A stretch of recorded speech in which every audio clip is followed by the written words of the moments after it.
အားလုံးပဲမင်္ဂလာပါလူတွေအားလုံး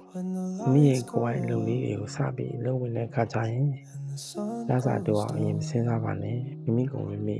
အလုပ်မှာတွေ့ကြုံရှိအောင်စဉ်းစားပါအလုပ်မျိုးဆိုခက်ခဲဆိုတာရှိမှာပါပဲလွယ်ကူနဲ့ဝင်ကောင်းတဲ့အလုပ်ဆိုတာမရှိပါဘူးနော်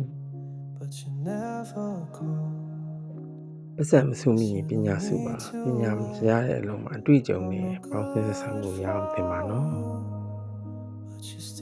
စိတ်ဓာတ်လေးပြောင်းမှကိုယ့်ရဲ့အမြင်လေးပြောင်းမယ်အမြင်လေးကြည်လင်မှအုံနောက်ရှင်လန်းပြီးဘယ်လုံးဆိုတောင်းယူနိုင်မှာပေါ့နော်